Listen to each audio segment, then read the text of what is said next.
Mi nombre es Jimmy Alexander Zúñiga Zúñiga y voy a realizar la actividad número 1 de la guía AP número 3, la cual dice identifique, diseque y describa las características morfofuncionales de la arteria aorta. La arteria aorta se origina en el ventrículo izquierdo, algo a la derecha y detrás del tronco pulmonar. Aquí se puede ver cómo sale el ventrículo izquierdo por la parte de este lado y está atrás del tronco pulmonar. Esta se dirige un poco hacia adelante, oblicuamente, hacia arriba y a la derecha. Acá. Es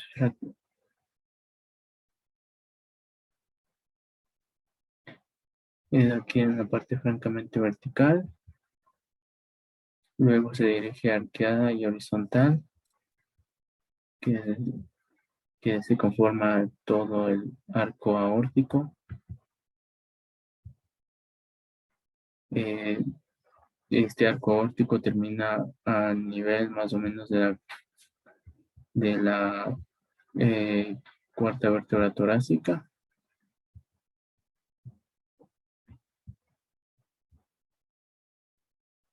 Eh,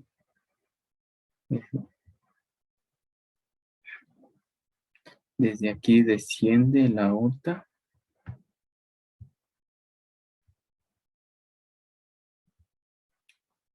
y esta sería la aorta torácica. Cuando atraviesa el músculo del diafragma, es la aorta abdominal, y esta aorta abdominal tiene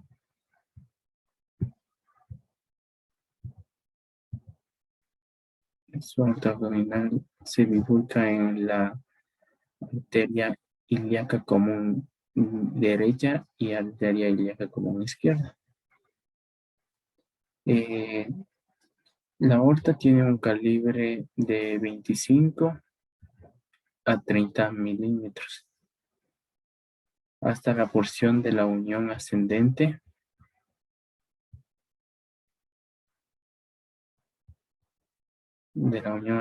con la porción horizontal, hasta por aquí, hasta este límite,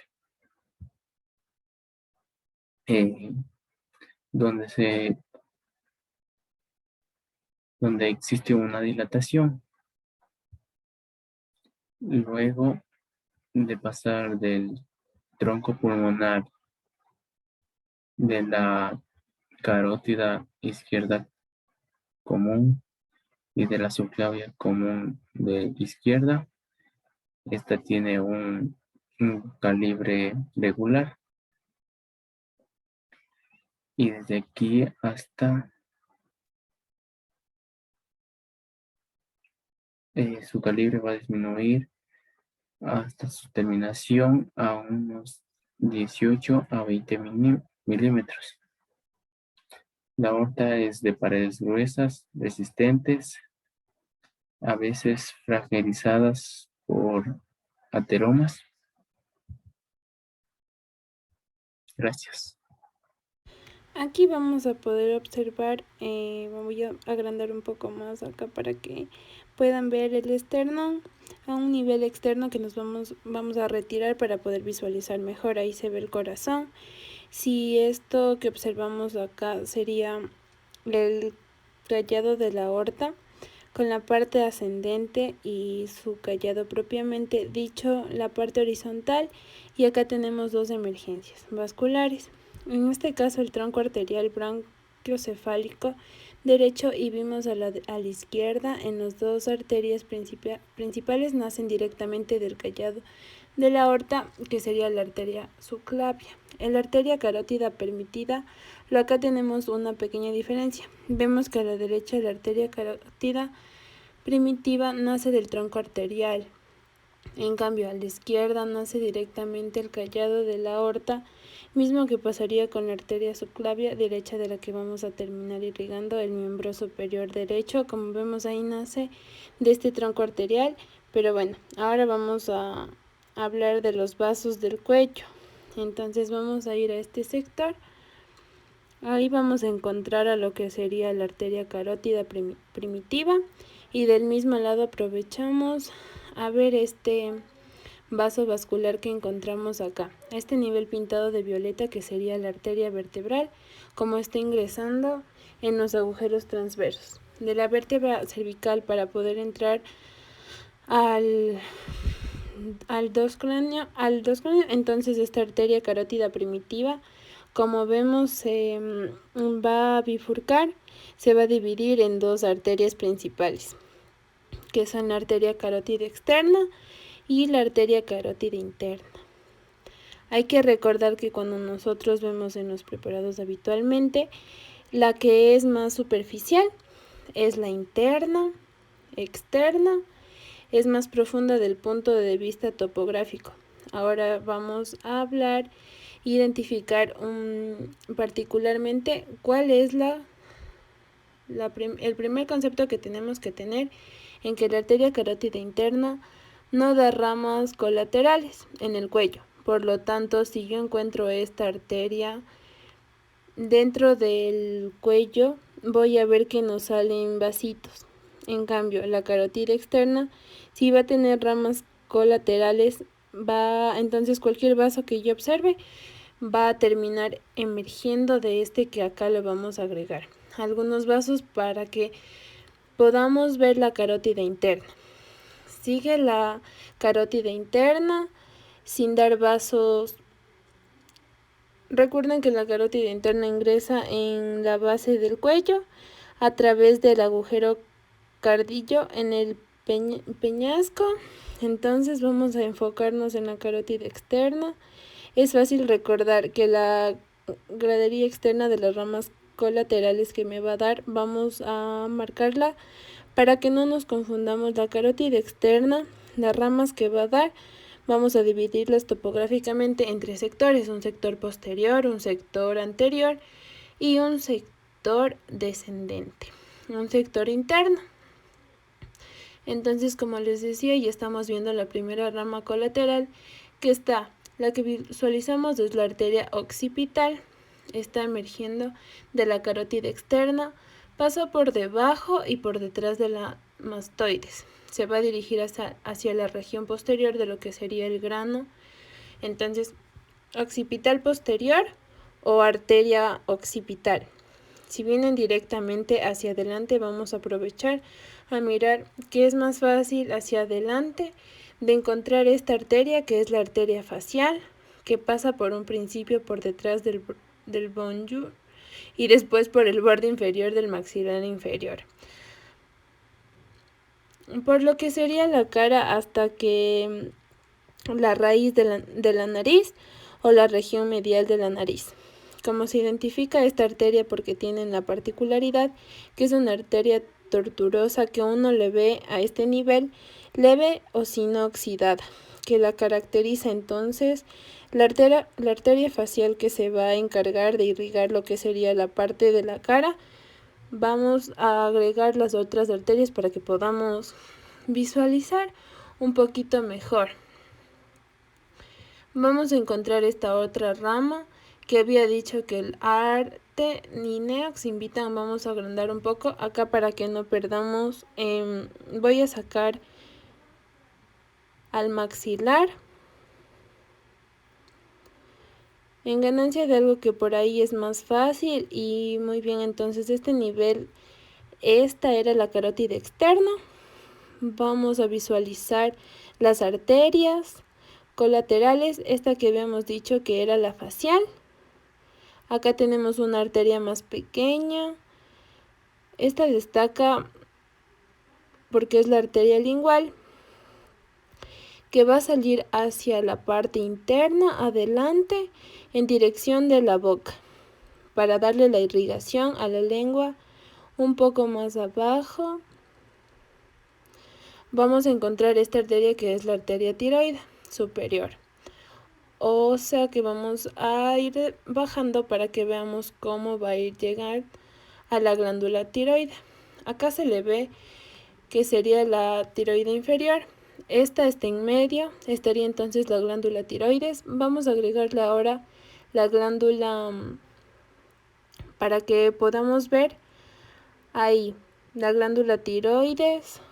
Entonces ahí vamos a ver la irrigación de la glándula tanto por la tiroide superior, por la tiroide inferior, que viene desde abajo. Vamos a sacar ahora la glándula para no complicarnos mucho. Dijimos que la glándula tiroide superior habíamos visto la lingual y vamos hacia atrás. La arteria occipital me quedaría hacia adentro, que está acá. Vamos a poder ver y marcar bien la faringe ascendente. Ahí tenemos la faringe ascendente. Vamos a sacar directamente el maxilar para que puedan verla. Bien, ahí está el nivel. A ese nivel estaría lo que es el maxilar. Vamos a agrandar un poquito la imagen para que podamos ver la arteria faringe ascendente, que como les decía tiene una dirección hacia adentro, una dirección medial. Muy bien, ¿cuál serían las ramas terminales de esta arteria carótida primitiva? Dos arterias principales. Esta que está acá, que es la arteria temporal superficial. Vamos a agregarle el resto de las ramitas para que veamos cómo queda el árbol completo en la arteria. Entonces, temporal superficial, que está a dirigirse, que pasa por delante de lo que sería el conducto auditivo externo. Acá topográficamente estaría. A continuación les voy a hablar del miembro superior. En la parte derecha tiene su origen en el tronco brancocefalio arterial y a la izquierda el callado de la arteria aorta. Ambas se dirigen hacia afuera, buscando el hombro o la axila. Pasan por arriba de la primera costilla entre el escaleno anterior y el medio. Llega al borde inferior del músculo subclavio que recordamos estaba en la cara inferior de la clavícula y pasa a llamarse arteria axilar. Esta arteria axilar se va a denominar tal hasta llegar a una línea imaginaria que pasa por el borde inferior del pectoral mayor. Vamos a ver ahora esta arteria que se llama braquial o arteria humeral, la cual pasa por a través debajo del pliegue del color, se bifurca en una bifurcación externa que es la arteria radial y una bifurcación interna que es la arteria ulnar o cubital entre la arteria radial y la celular. Se establece con un sistema de arcos en automáticos que veremos dentro de un momento, que constituyen los denominados arcos palmares superficial y profundo, que dan irrigación a la muñeca y a la mano. En la arteria subclavia no tenemos muchas ramas de la misma que vayan a el miembro superior. Sin embargo, entre ellas vamos a tener a una rama de la cervical transversal. El ramo profundo que se dirige hacia atrás va hacia el borde superior interno de la escápula. Esta forma parte de su red arterial y la arteria subescapular, que se dirige a la fosa escapular hasta la supraespinosa. Va a terminar en la parte donde les estoy enseñando una rama del anterior subescapular. Y ahora vamos a ver a continuación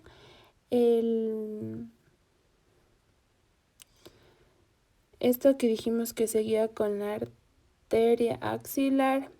Esta arteria axilar está ubicada totalmente dentro de la región y el hueco axilar va a tener distintos tipos de ramas, algunas pequeñas que se dirigen directamente a los músculos vecinos, que son sus ramas musculares.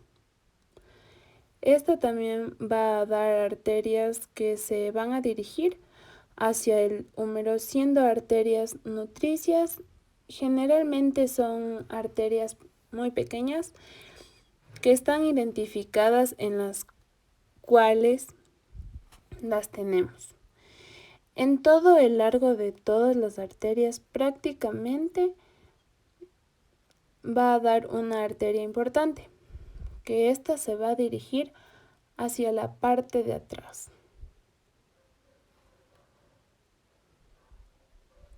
La arteria braquial umbral profunda, esta arteria braquial va a dar a su vez ramas colaterales, como les estaba explicando en esta parte de aquí. Para dar una colateral radial, una colateral media o medial y hacia la parte de arriba. Vamos a tener la arteria colateral ulnar superior. También tenemos una arteria llamada arco lateral inferior. Entre todas estas van a formar lo que se conoce como el círculo perarticular del codo, que lo vamos a ver más detallado en otra explicación. La bifurcación externa, que es la rama de la arteria radial, va a estar ubicada en la parte de aquí, que se dirige por la cara anterior del antebrazo y termina en la cara dorsal del carpo, desde la fosa del codo hasta la palma de la mano. Como les estoy explicando en esta parte, esta arteria va a dar determinadas ramas colaterales, como dijimos. Las ramas musculares están siempre presentes. Entonces va a dar una arteria recurrente radial anterior y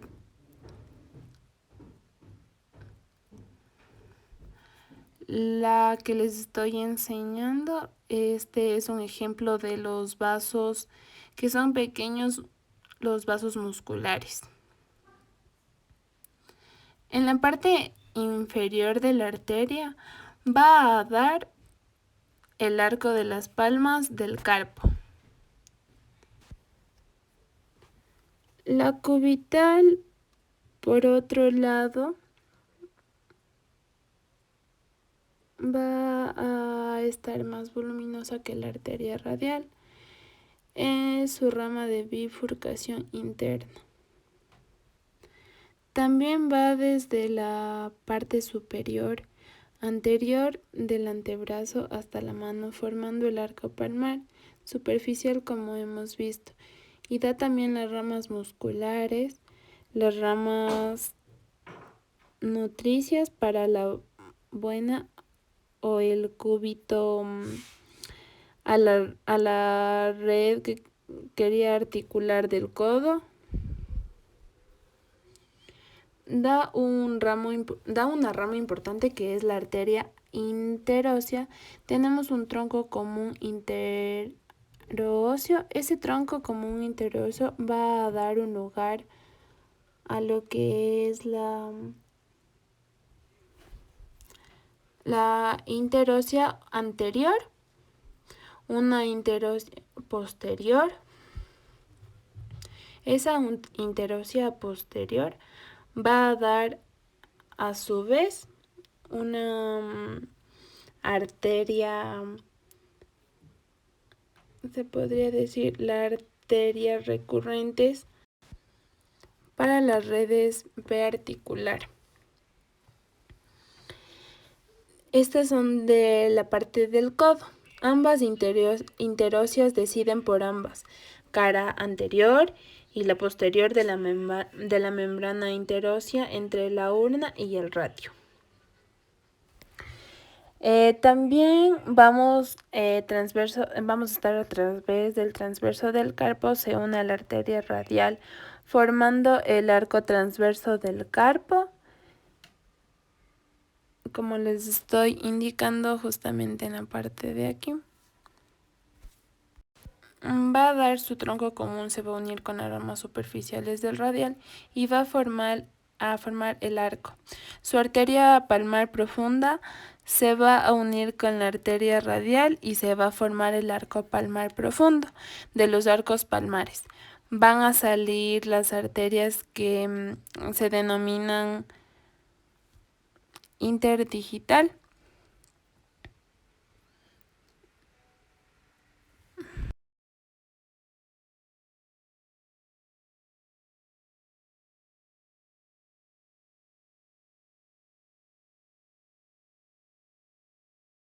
Como les estaba explicando, ambas interóseas deciden por ambas caras anteriores y posteriores de la membrana interósea entre la urna y el radio. Como les repito una vez más para que esto quede claro. Esta va a dar un tronco común que se va a unir con las ramas superficiales de la radial y se va a formar el arco palmar superficial. Su arteria palmar profunda se va a unir con la arteria radial y va a formar el arco palmar profundo de los arcos palmares. Estas van a salir las arterias que se denominan interdigitales. Es así como van a ver que tienen tantas ramas del arco palmar superficial como el arco para el mar profundo, formando arterias metacarpianas, las arterias digitales propiamente dichas, y después van a tener cada uno de los dedos colaterales internas y colaterales externas digitales. Aquí les estoy indicando por dónde más o menos van a ir. Esto sirve a modo de repaso del sistema arterial de la parte superior. Ahora les voy a hablar del miembro inferior.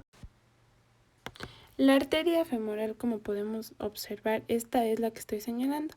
Es la principal arteria y la única que se va a encargar de irrigar el muslo, sobre todo el muslo. Es muy importante esta arteria femoral, cómo se origina, ya que para eso tenemos que dirigirnos al callado. Ahora digo que recordemos que de la arteria ilíaca como director, como podemos observar, estas dos ramas, una idea externa y una idea acá interna y externa, como podemos observar, se va a convertir en una arteria femoral. Es la misma arteria, nada más que después de pasar este anillo conocido como el anillo rural, anillo femoral o espacio vasculonervioso o laguna vasculonerviosa, es muy importante que la arteria ilíaca, después de pasar de este espacio vasculonervioso, se convierta en la arteria femoral. Quiera que estoy señalando acá, ahora es una pregunta clásica de anatomía, como está en los libros de los que en realidad nos hacen las preguntas. Este espacio como les estoy mencionando, le denominan un espacio vasculonervioso o anillo crural. Como está delimitado esto, recuerden, en la nomenclatura antigua se hace superior por el ligamento ingual, la cara superior y medial.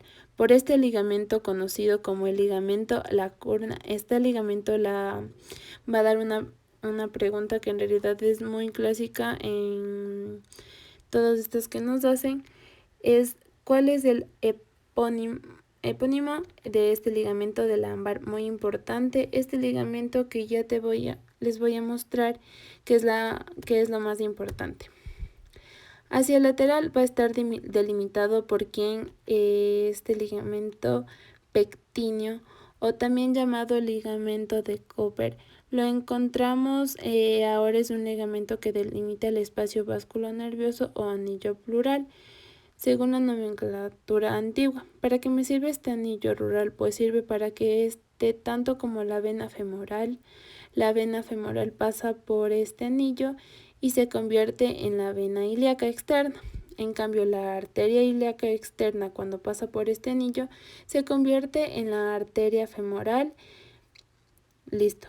Esto de aquí es muy importante. Entonces, vamos a ver que esto también, este anillo pasa por, este anillo plural va a pasar dos nervios. Es muy importante el otro que no esté aquí. Tenemos este nervio que es una rama del nervio genitofemoral y está a la vez una rama del plexo lumbar que proviene de la I1 y I2. Específicamente ahí porque el plexo lumbar, recordando que viene desde la T12 hasta la 4, ya no nos pongamos muy didácticos, ya que esto no, en realidad no es lo que estamos queriéndonos enfocar. Tenemos a esta que es la rama para la arteria femoral, que esta proviene del nervio femoral. Esos son los nervios y también existe un ganglio que es importante, en realidad muy importante, como les digo. Podríamos preguntarnos dónde se encuentra el anillo crural o espacio vasculo nervioso. Según la nomenclatura antigua, se va a encontrar en el ganglio inguinal interno o ganglio inguinal. Como les estaba explicando, no hay que olvidarnos de esta parte importante. Entonces, luego de esto voy a resumirles para que no nos confundamos un poco más. Este anillo plural está limitado. Es el superior por el ligamento inguinal, es inferior por la cara superior del público hacia medial. Por este ligamento denominamos ligamento lacunar o, también, como les dije, también se llamaba ligamento Hamburgo. Luego tenemos ligamento pectíneo, ligamento de Cooper, va a ser la arteria, y la vena femoral también va a ser el ramo femoral. Aquí está, como les mencioné, el nervio genitofemoral. Luego tenemos una rama que envía el nervio femoral, conocida como la rama para la arteria femoral del nervio femoral. No pases mucho por este anillo, que en realidad, como les digo, creo que se está entendiendo. Vamos ahora a pasar a la nomenclatura actual, es decir, lo que dice Moore, o hay una octava edición del año 2018. Y ahora en una nomenclatura actual, esto es muy importante, siempre que hay que en realidad actualizarse todos los días en las nomenclaturas actuales. A este espacio que se ve, toda esta parte de aquí, lo dividen en dos. Un tabique, y me voy a poner en una línea imaginaria aquí, una línea imaginaria que va hacia acá, obviamente horizontal. Ese espacio que va a quedar un huequito se lo va a denominar anillo plural. Recuerda que la nomenclatura antigua era todo este espacio plural, pero la nomenclatura actual, este espacio es el anillo crural, nada más que contiene el anillo. Recordemos que aquí va a estar un ganglio denominado cuerdas del ligamento ganglio inguinal medial, o también llamado ganglio de Cooper, que lo único que es importante, se va a encontrar en el triángulo. Aquí vamos a poder observar un triángulo denominado el triángulo de Scarp, que este triángulo está, para que lo veamos en fisiología. No se puede que en la materia nos toque en realidad un poco después para poder explicar de una mejor manera. Se divide en 4 cuadrantes, de un cuadrante inferior, interno, externo y superior interno. Externo, lo que es importante, el cuadro superior. Este cuadrante superior aquí se encuentra en famosísimo ganglio linfático de Pockley. ¿Por qué es tan importante este ganglio? Es sensible, en realidad es muy sensible y puede llegar a crecer hasta el tamaño de un huevo. En realidad es muy grande. Obviamente, frente a una anomalía de que, bueno, ahora como les explicaba, esto se puede deber a una anomalía. Esa nomenclatura actual, tenemos a alguien en primer espacio. Luego este espacio se va a llamar, pues sencillo, se va a llamar la laguna vasculo-nerviosa. Recordemos que la nomenclatura antigua, todo esto se llamaba una báscula nerviosa o anillo pleural, pero actualmente es un anillo pleural y la laguna vasculo-nerviosa. Esto también en realidad puede ser una pregunta que nos hagan a todos, entonces ya tenemos aquí la respuesta. Ahora vamos a ver la otra, relaciones de la arteria femoral. Es muy importante porque tal vez estamos pensando en que los colaterales, no, la arteria femoral tiene importancia en relación. No tiene una relación con un triángulo denominado el triángulo de Scarp, que ahora mismo lo vamos a ver. Este triángulo es el cuerpo, en realidad no es tan difícil. El triángulo de Scarp está delimitado hacia el lateral por el músculo del Santorini. Luego vamos a ver que está delimitado hacia medial por el músculo, aquí está perteneciente al músculo aductor. Largo de piso tenemos el pectíneo y luego el músculo aductor corto que aquí está. Luego hacia la parte superior tenemos el ligamento lingual que está señalado. Ya está delimitado, como les mencioné en la parte de atrás, el triángulo de Scarp. Eso se menciona textil, pero actualmente se conoce como trígono. Femoral no contenido, esto es muy importante, el principal contenido va a ser el componente vásculo nervioso femoral, es decir, la arteria vena y el nervio femoral, que tenemos que tener mucho en cuenta. Esta arteria, después de pasar por este triángulo, se va a dirigir a los inferiores e inferior. Se continúa mucho con lo que voy a decir ahorita, por eso es muy importante que tomen mucha atención. Se denomina con el conducto denominado el conducto de Hunter. Si antes recuerdan es un dibujo de Hunter, bueno, por eso lo habrán visto, pero si lo vieron es muy importante que se recuerden. Yo recomiendo, bueno, entonces como les mencioné, la arteria femoral se continúa con el conducto de Hunter o conductos de los aductores como está delimitado. Así no te voy a poner para que en realidad entendamos. Ahora vamos a hacer un corte a la vista. Este corte ahorita lo vamos a poner transversal. Y ahí tenemos eso. Ahora sí me vamos a poder entender un poco más a profundidad. Vamos a llenarlo de músculo. Vamos a poner nervios de nuevo. Y bueno, ahora que el triángulo de Scarp, mejor dicho, conducto de Scarp, allá ya me hice una bola de conducto de Hunter o también llamado, pues como te dije, conducto de aductores. Este conducto está delimitado hacia afuera, por esto no vamos a sacar esta parte de aquí. Hacia afuera va a estar delimitado por el vasto medial. Este es el músculo vasto medial que va hacia adentro, va a estar delimitado por el aductor largo. Y cómo vamos a tener el músculo aductor corto y también el músculo aductor mayor. Ya estaría pues básicamente por profundidad del conductor largo, que tenemos que tener mucho en cuenta que en medial tenemos el santorio, contenido lo más importante. Va a ser la arteria y la vena femoral. Si tenemos esto como a continuación, está metiendo esta parte de aquí, allá, entonces también tenemos un nervio, lo cual este nervio se conoce como el nervio, ¿saben? Lo vamos a enseñar para que en realidad tengamos una vista más. La arteria anastomotica magna, ¿cuál es la que estoy señalando ahora mismo? Esta es la arteria que tomó la anastomotica, es el conducto. En el conducto de Hunter nace la arteria magna. Ahorita en este es la arteria no automática magna, o también se llama arteria descendente de la rodilla, que como podemos observar está constante relación con el nervio safe, con lo que la nerviosa no va a acompañar a la bifurcación. Entonces esta arteria, que está automática magna, se divide en dos, una articulares y otras pertenecen a la rama, que acompaña el nervio, este nervio que estamos en realidad viendo en todos los momentos es la arteria femoral. Bueno, ahora vamos a poder observarlo de un nivel casi que no se nota, pero esta parte es para que nos ubiquemos mejor.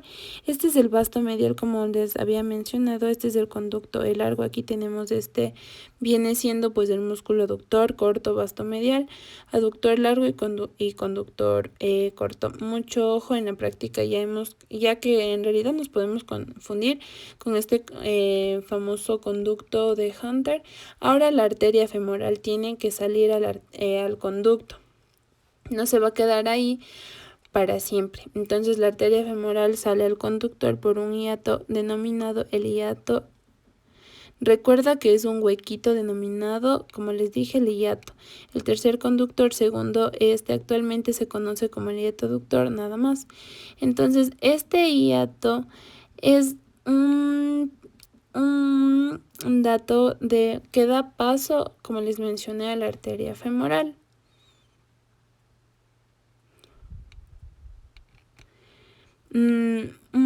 Con esto les voy a explicar que la arteria femoral pasa a llamarse arteria popliteinea y la vena pública que ahora mismo les vamos a poner pasa a llamarse vena femoral y obviamente puede pasar a ramas por como les dije, va a pasar por el nervio que acompaña esta arteria y ahora vamos a poder observar en las relaciones.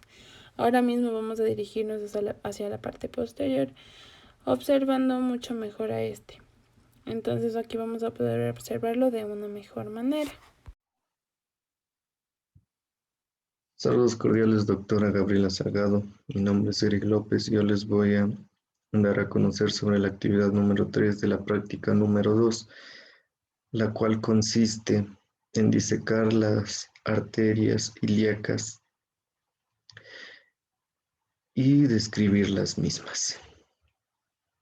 Pues bien, para empezar, la arteria ilíaca va a originarse, las arterias ilíacas comunes van a originarse de la aorta descendente abdominal, o también llamada aorta abdominal. Estas se van a encontrar aquí.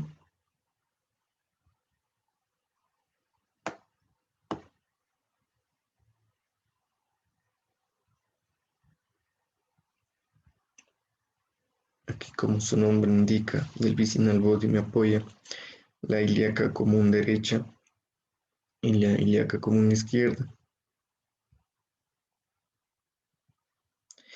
Para darnos un pantallazo más allá de lo que es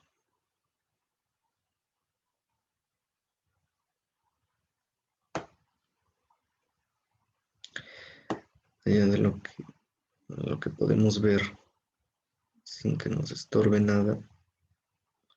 Frenamos el resto y ocultamos. Aquí está.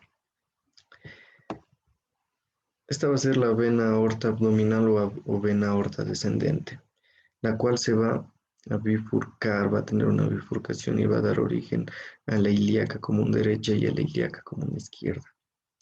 A partir de estas dos también se van a originar sus ramas terminales, las cuales van a ser la ilíaca externa derecha y la ilíaca externa izquierda. Aquí tenemos a la ilíaca interna derecha, aquí tenemos a la ilíaca interna izquierda. Estas van a ser las bifurcaciones que va a tener cada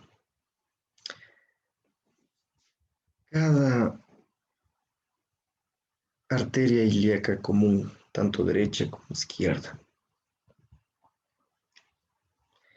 Una vez dicho esto, podemos decir que la división de la arteria ilíaca se va a dar a nivel de la vértebra L4, la cual va a estar aquí. Lo podemos observar acá en el siguiente plano, corresponde muy bien a lo que es la división de la arteria ilíaca. Estas dos, las arterias ilíacas comunes van a estar separadas por un ángulo de entre 60 a 70 grados. Su trayecto va a ser oblicuo hacia abajo y lateralmente. Su terminación. Se considera que la arteria ilíaca común termina a la altura de la cara auricular del sacro, encima del estrecho superior de la pelvis ligeramente medial o a nivel de la interlínea sacroilíaca.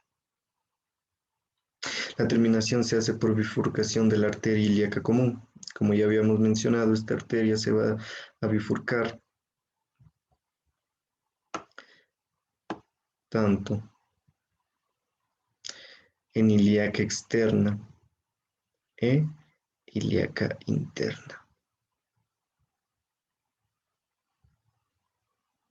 Ya vámonos dando un pantallazo de lo que estamos hablando. Aquí está la ilíaca externa y un pedacito de lo que vendría a ser la ilíaca interna. Bien. Las relaciones que van a tener.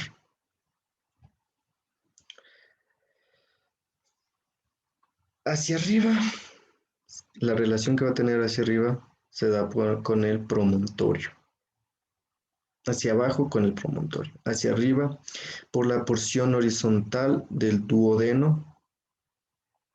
Atrás por los cuerpos o somas de la vértebra L4 y L5. Y corresponde su relación con las vértebras L4 y L5. Y por delante vamos a encontrar al peritoneo.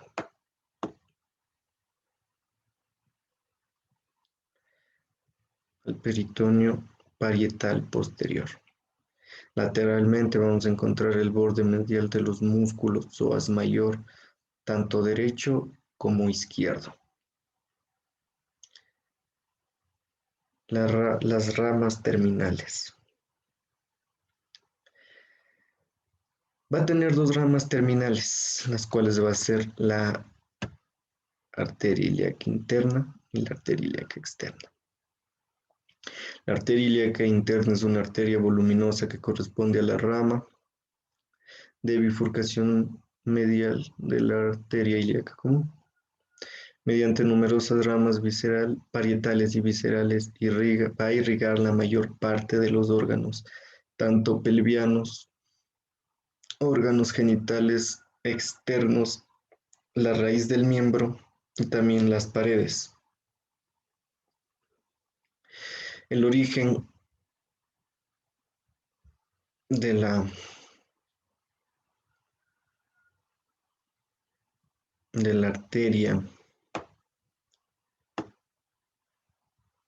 ilíaca,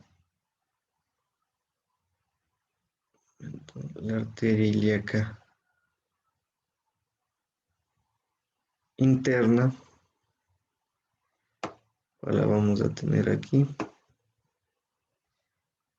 Vamos a sacar a un lado.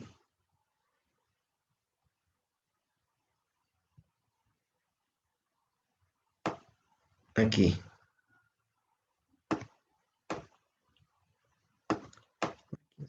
Ahí. Ahí se puede observar la arteria ilíaca interna. Como dijimos, va a tener la función de irrigar ciertas regiones, tanto de las vísceras y también los órganos de la pelvis.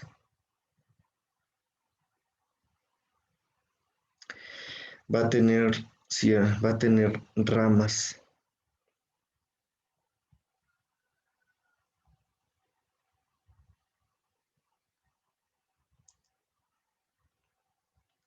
Va a tener ramas, las cuales van a ser las arterias glúteas superiores.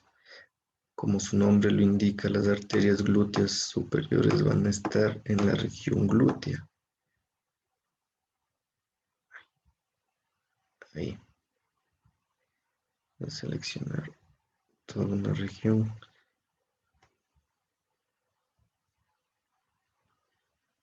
Aquí podemos ver parte de la pelvis. Y aquí tenemos a la arteria glútea superior, que va a ser una de las ramas de la arteria ilíaca interna.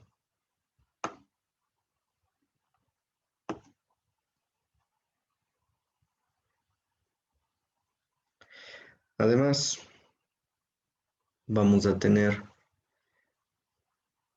a la iliolumbar, a las arterias iliolumbares, que está ahí. Así mismo vamos a sacarla a un lado para poder observarlo con mayor detenimiento y para obtener una mayor comprensión de lo que es. Aquí está. Esta es otra de las ramas que podemos encontrar a favor de la arteria ilíaca interna.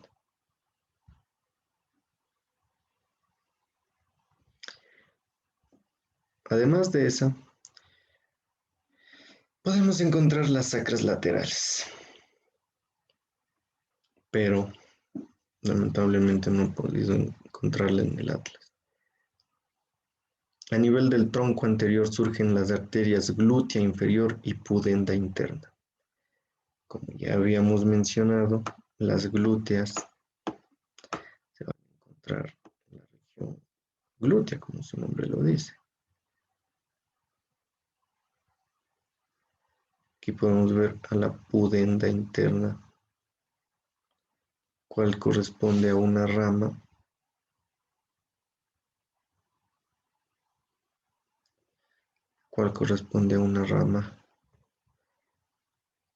también de la ilíaca interna. Señalamos y ocultamos. Aquí está. La arteria pudenda interna.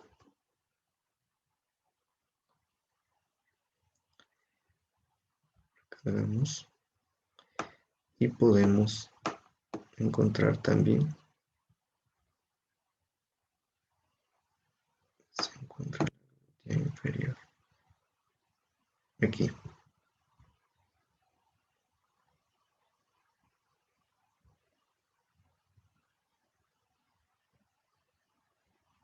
Aquí está la glútea inferior.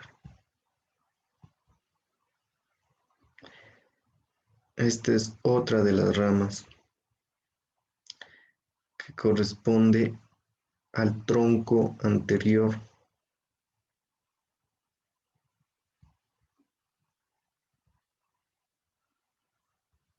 Bien.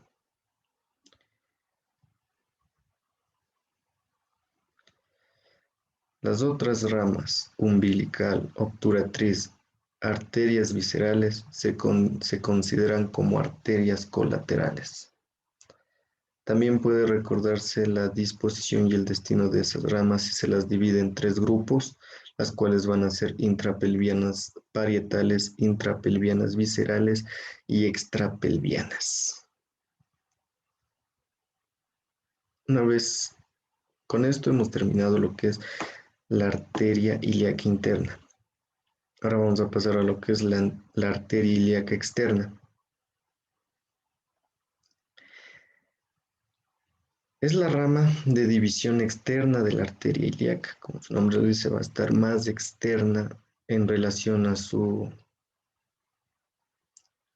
división, a su contradivisión que vendría a ser la arteria ilíaca interna. Se extiende hasta el ligamento inguinal donde se va a extender hasta el ligamento inguinal donde se va a continuar con la arteria femoral. Es una arteria que principalmente va a estar destinada a lo que es el miembro inferior. Esta arteria va a nacer de la arteria ilíaca, va a nacer a nivel del borde inferior de la quinta vértebra lumbar. Como ya indicamos, la vértebra lumbar, la quinta vértebra lumbar se encuentra aquí, también llamada L5, donde se va a hallar su origen.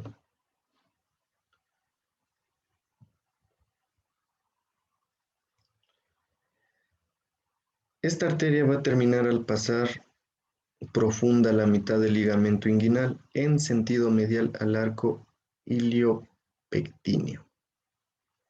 Va a tener ramas colaterales.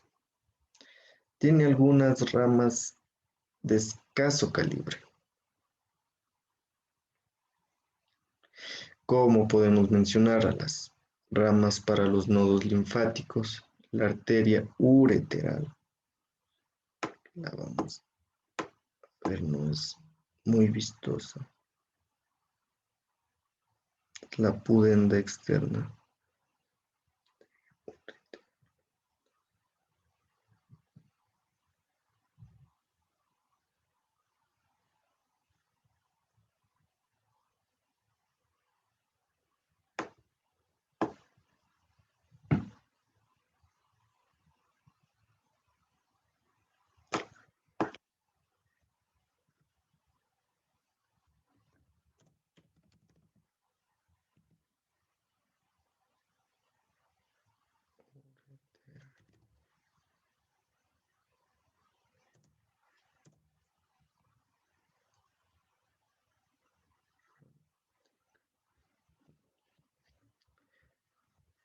Bueno, la arteria ureteral inferior, la arteria ilíaca externa,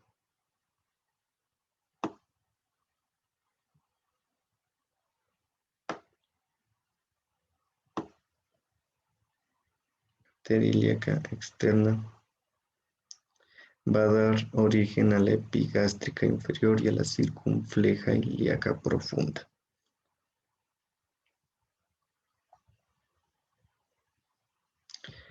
Bien.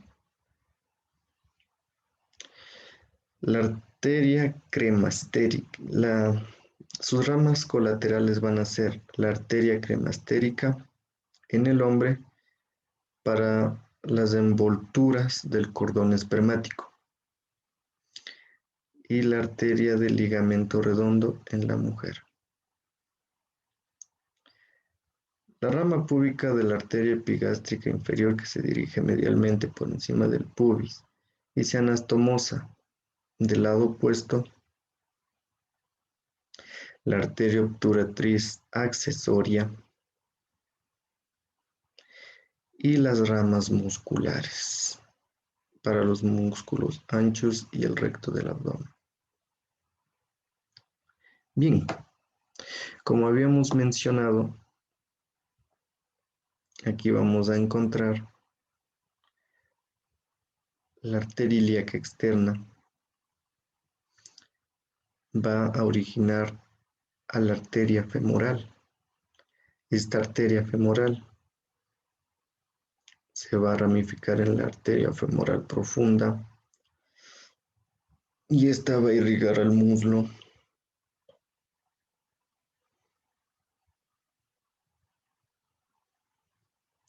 Aquí podemos ver a la arteria circunfleja femoral lateral, rama descendente, y las ramas perforantes del muslo, como su nombre lo dice, van a perforar. El muslo es lo que van a atravesar el muslo y lo van a irrigar.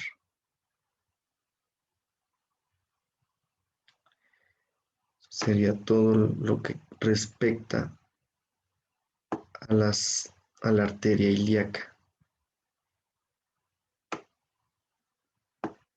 En sí, todo lo que es la arteria ilíaca vendría a estar constituido por esto, por toda esta región.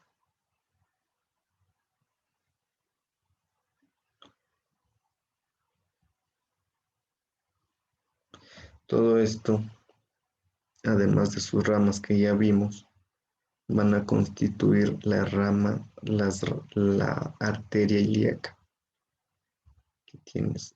Va a aparecer de la aorta descendente, va a aparecer la ilíaca común derecha. Esta va a dar origen a la ilíaca externa. La ilíaca externa va a dar origen a la arteria femoral. La arteria femoral se va a ramificar, la femoral profunda, en las perforantes del muslo y por último en la circunfleja femoral lateral, rama descendente. Su origen va a estar en la vértebra L5, entre la vértebra L4 y L5. Eso es todo. Aquí podemos ver diseccionado y extraído todo lo que es lo referido a la vértebra ilíaca. Muchas gracias por su atención. Ramas parietales y viscerales del tronco. Ramas parietales. La arteria frénica inferior se origina de la cara anterior de la arteria aorta por encima del tronco celíaco. Las arterias lumbares, arterias que se originan en la cara posterior de la aorta abdominal. Ramas viscerales. Aquí encontramos el tronco celíaco, es un tronco arterial que se origina en la aorta abdominal. Está en sí dando origen a 3 arterias: la arteria hepática común, arteria gástrica izquierda y la arteria esplénica. Arteria mesentérica superior. Es la segunda rama impar de la arteria aorta encargada de irrigar los órganos abdominales. Arteria renal es una arteria voluminosa. Arterias gonadales, esta suele dar origen a 2 arterias. Una es permática y la otra arteria ovárica. Arteria mesentérica inferior. Arteria que perfunde la mitad izquierda del colon y el recto. Actividad por desarrollar número 6. Anastomosis del sistema arterial. Dentro del sistema arterial vamos a encontrar distintas anastomosis dependiendo de la región.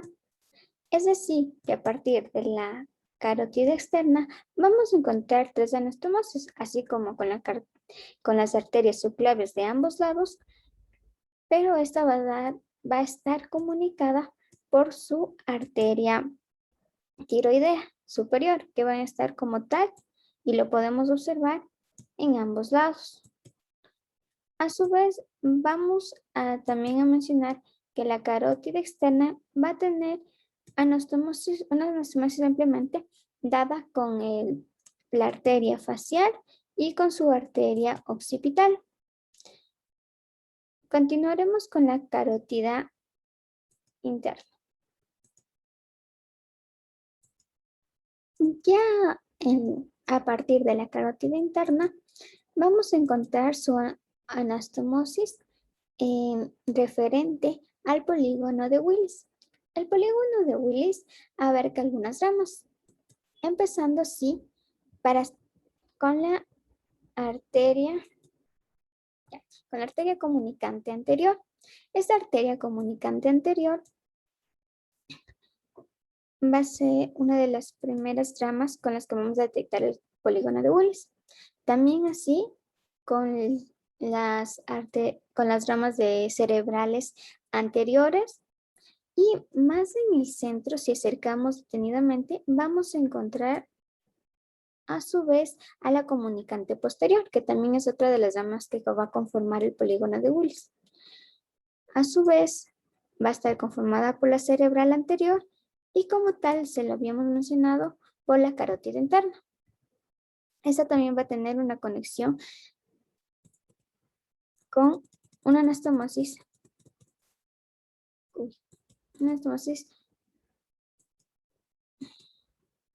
Con la arteria vertebral. Sí. Ahora a continuación vamos a ir con la anastomosis de la arteria subclavia.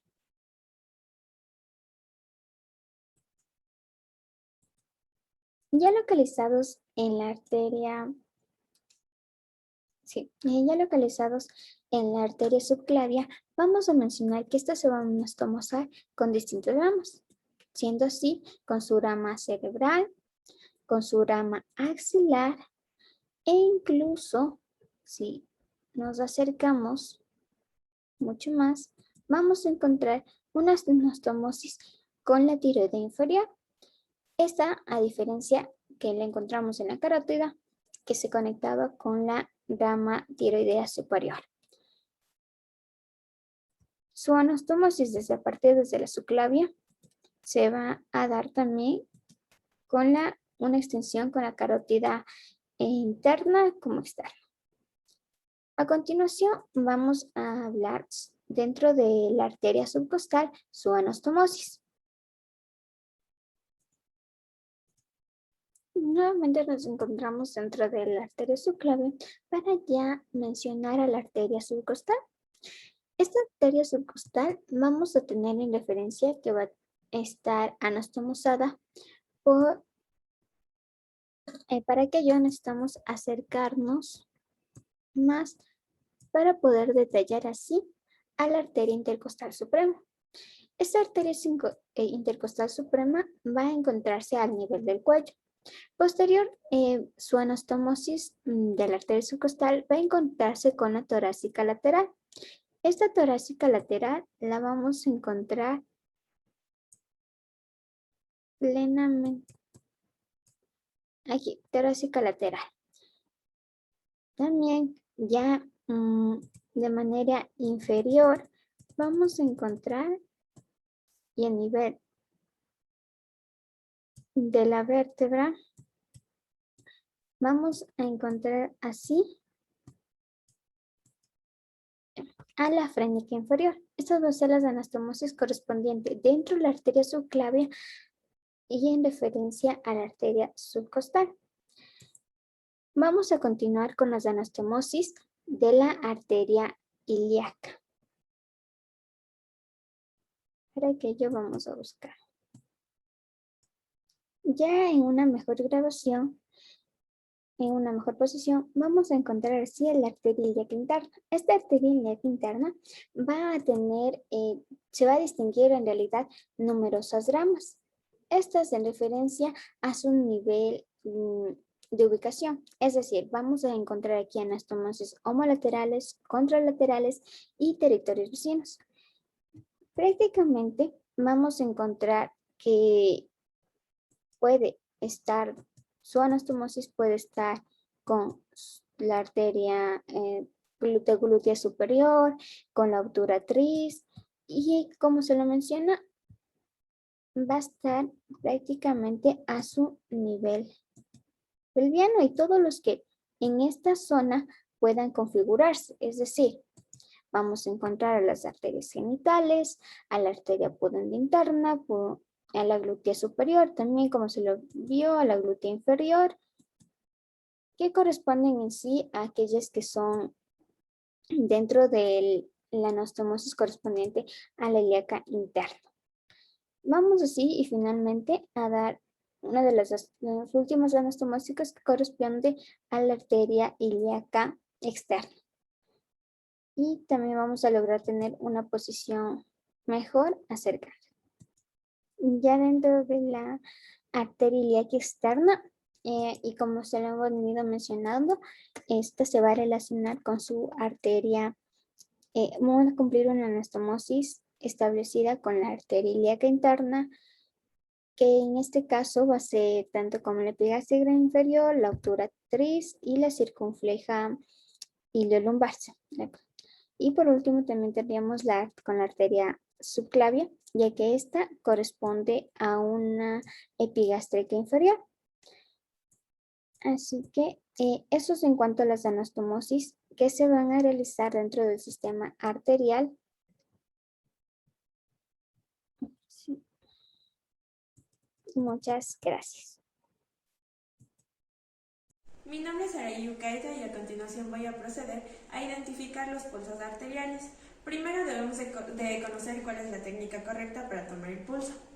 La técnica correcta es hacerlo con 2 dedos el índice y el medio. Esto va a ser con los pulpejos, no con las puntas.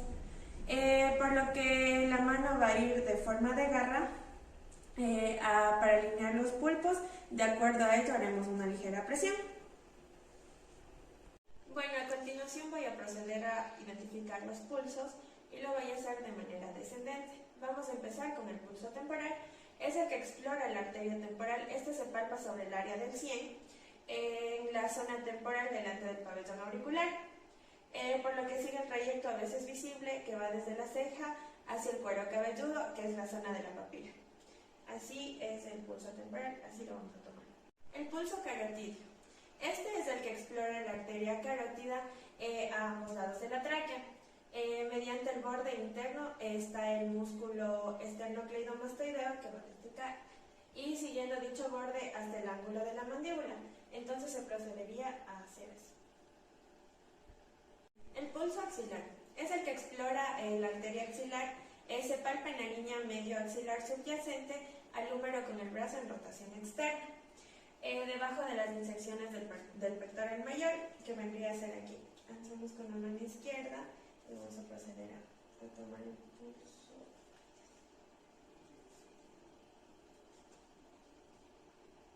De esta manera. El pulso humeral o braquial es el que explora la arteria braquial. Este se palpa sobre la cara anterior del codo hacia medial. De esta manera se toma el pulso. El pulso radial es el que explora la arteria radial. Este se palpa en la cara anterior y lateral de la muñeca, entre el tendón del músculo flexor radial, del carpo y la apófisis estiloide. De esta manera. El pulso cubital es el que explora la arteria cubital por dentro de la apofestiloides respectivas. El cubito está acá, entonces procedemos a hacer esto. El pulso femoral es el que explora la arteria femoral por debajo del ligamento del pliegue punto medio de la espina ilíaca anteroposterior y sínfisis pubiana.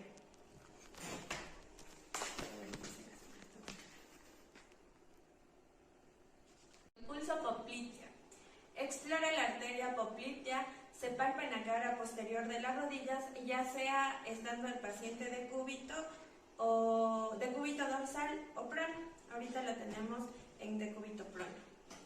Puede convenir efectuar una palpación bimanual. Así vamos a pasar.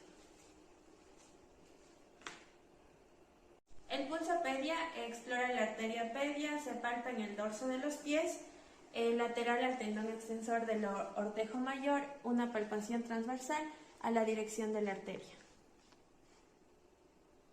El pulso tibial posterior es el que explora la arteria tibial posterior por detrás del malleolo interno, entre este y el tendón de Aquiles.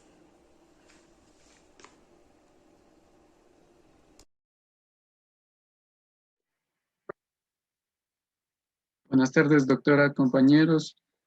Yo les voy a hablar sobre las características morfofuncionales de las venas cava superior y vena cava inferior.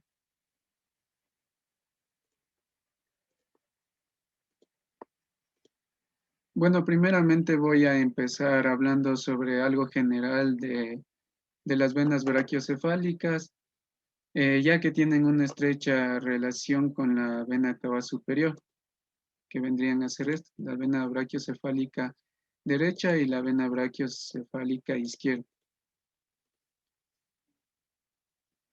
Ya, estas venas brachiocefálicas eran antes denominadas venas innominadas o troncos innominados. Estas son dos venas que reciben ese nombre ya que están formadas por la unión de la vena yugular interna que tenemos aquí, la vena yugular interna y la vena subclavia. Vamos a encontrar lo que es una vena subclavia a cada lado, es decir, en la línea media. Tenemos la subclavia derecha y la vena subclavia izquierda. De igual forma también vamos a tener la vena yugular interna derecha y la vena yugular interna izquierda. Como la vena yugular interna es la que recibe esta vena, como la vena yugular interna es la que recibe la sangre del cuello, de la cabeza, y la subclavia es la que recibe la sangre del brazo, es por ello que recibe el nombre de brachiocefálico. Eh, como vemos, eh, Como vemos, aquí tuve que cortar lo que es la parrilla torácica e incluso sacar las clavículas para poder observar de mejor manera lo que es la vena brachiocefálica izquierda y la vena brachiocefálica derecha. Ya. Ya, como podemos ver en esta imagen, es una vista anterior. Como vemos anteriormente, cómo estaría la parrilla costal con la clavícula, es decir, para ver la relación entre ellas. Eh, Vemos que ambas venas, que son las venas que están señaladas, las venas brachiocefálicas, se forman aproximadamente posterior a las articulaciones esternoclaviculares, que vendría a ser a esta parte de aquí, la articulación esternoclavicular. La vena brachiocefálica izquierda, que es esta, la de este lado, se forma posteriormente a la articulación esternoclavicular del mismo lado, es decir, al lado izquierdo. Y la vena brachiocefálica derecha se forma posteriormente a la articulación esternoclavicular derecha. Ya, ahora vamos a ver. Vemos que ambas venas brachiocefálicas, como podemos ver aquí, esta y esta, tanto la vena brachiocefálica izquierda como la brachiocefálica derecha se van a unir para terminar formando lo que es la vena cava superior, que viene a ser esta de aquí. Como vemos, la unión entre la brachiocefálica izquierda y brachiocefálica derecha dan la formación de lo que es la vena cava superior. Esta unión siempre ocurre por detrás del cartílago costal derecho. En esta parte siempre va a ocurrir detrás del cartílago costal derecho, del primero, es decir, al lado derecho en donde donde la primera costilla, como podemos ver aquí, se encuentra articulando con el manubrio del esternón. Bueno, ahora voy a empezar con lo que es la vena cava superior. La vena cava superior. Ya, aquí podemos ver la vena cava superior. La vena cava superior va a drenar un territorio más extenso que las venas brachiocefálicas, ya que drenan lo que era drenado por las venas brachiocefálicas. Como sabemos, estas venas son las que forman a la vena cava superior, es decir entonces que esta vena, la vena cava superior va a drenar lo que es el cuello, la cabeza y el miembro superior, pero además también va a drenar sangre de la cavidad torácica. Más vendría a ser de la cabeza del tórax y de la parte de las vísceras que se encuentran igual a nivel del tórax. Ahora vamos a ver dónde comienza la vena cava superior.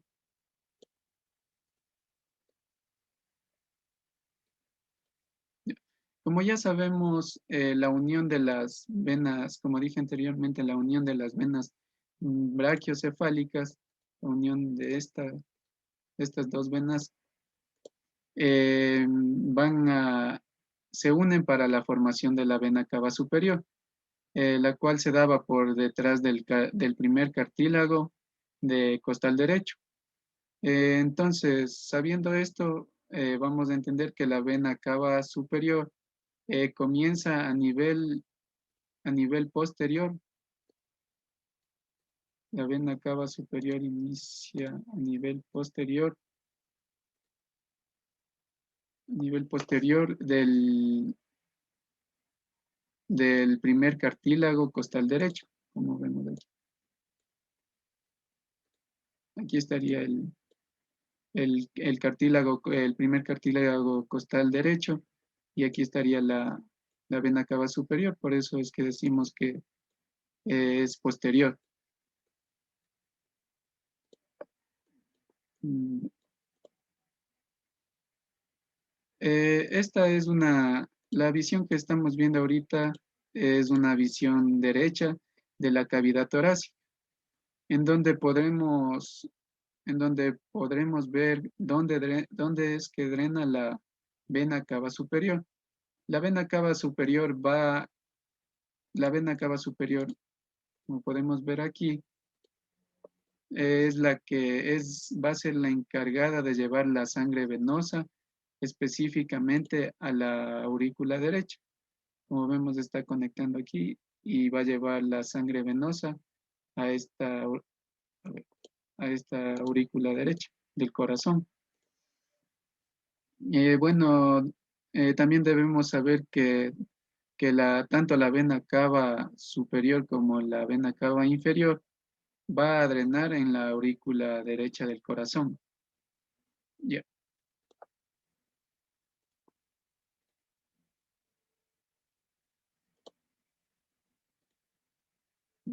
La vena cava superior, pero aquí marcamos la vena cava superior. La vena cava superior está envuelto como todos los grandes vasos del tórax por pericardio parietal seroso, por el que se encuentra marcado en este momento. Algunos autores dividen lo que es la vena cava superior en dos porciones. La dividen en una que no está envuelta por pericardio parietal seroso, que viene a ser la porción extrapericárdica, que vendría a ser esta parte. Y otra, la cual no estaría envuelta y otra, la cual sí estaría envuelta por pericardio parietal seroso, que viene a ser la porción intrapericárdica, que vendría a ser la parte de aquí.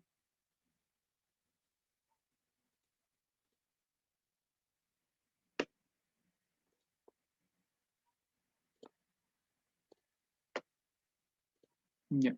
Ahora veremos cuáles son las relaciones de esta vena cava superior. Vamos a ver que anteriormente se relaciona con el timo, se va a relacionar con el timo, con el esternón y con el primero y segundo cartílago costal. Ya.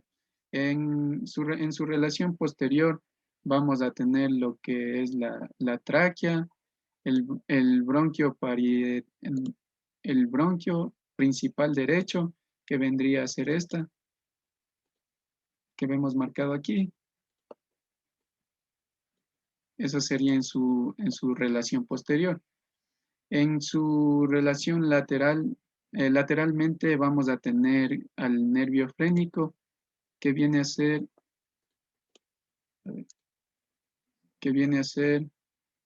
este nervio que podemos ver aquí, el nervio frénico.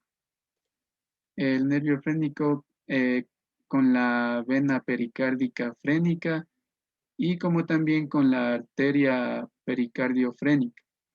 Eso en cuanto a su relación lateral. Eso en cuanto a lo que es la vena cava superior.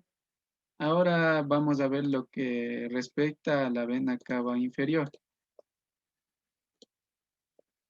Ya. La vena cava inferior, la que vemos aquí, Esta vena cava inferior recoge la sangre de la cavidad abdominal, de la cavidad pélvica y de los miembros inferiores. Hay que tener en cuenta que su recorrido va a ser más largo que el de la vena cava superior, debido a que, como podemos ver, es una vena más grande. Ya, su origen va a ser por la unión de dos venas, las cuales son las venas ilíacas comunes. Las tenemos aquí. La unión de estas dos venas ilíacas comunes van a dar el origen de la vena cava inferior. Entonces, su sitio anatómico vamos a observar que comienza en la vértebra L4. Ya, como ya dije, la vena cava inferior drena la sangre a los miembros inferiores. La vena cava inferior drena a la parte inferior, al miembro inferior, también al abdomen y a la pelvis. Entonces, para drenar, y debe llevar de vuelta a lo que es a la aurícula derecha. Entonces, para llegar hacia la aurícula derecha del corazón, tiene que atravesar el diafragma, como podemos ver aquí. Como podemos ver aquí, se encuentra atravesándolo la vena cava inferior al diafragma para poder llegar así no le quitamos el pericardio, para llegar así a lo que es la aurícula derecha.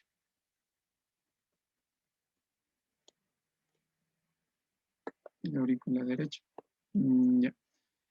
Como vamos a ver que la vena cava inferior va a tener lo que es dos dilataciones, o también las podemos llamar bultos, a lo largo de todo su recorrido. Una va a ser donde drenan las venas hepáticas, que se llama seno hepático, que vendría a ser esta parte de aquí. Este se denominaría el seno hepático, es donde drenan las venas hepáticas. Y vamos a tener otro en donde van a desembocar las venas renales, que sería el seno renal, que vendría a ser esta parte que tenemos aquí.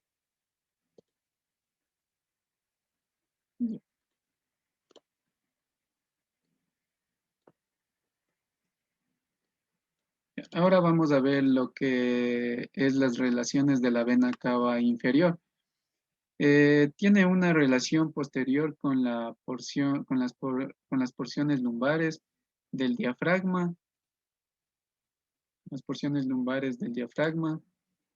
también con el psoas mayor, como podemos ver aquí, con el diafragma, con el psoas mayor, como también con las alas del hueso ilíaco y las glándulas del hueso ilíaco y las glándulas suprarrenales, como podemos ver que son dos, pero en este caso del lado derecho. Anteriormente es cruzada por la arteria gonadal del lado derecho, que vendría a ser esta de aquí. Esa vendría a ser la arteria gonadal del lado derecho. Bueno, a esta arteria va a variar. Si por ejemplo es de mujer, la llamaremos arteria ovárica, y si es del hombre, la llamaremos arteria testicular. Además tiene una relación lateral derecha con la segunda porción del duodeno, que vendría a ser su porción descendente. Es decir, aquí le tenemos el duodeno, con la cual va a tener una relación lateral estrecha.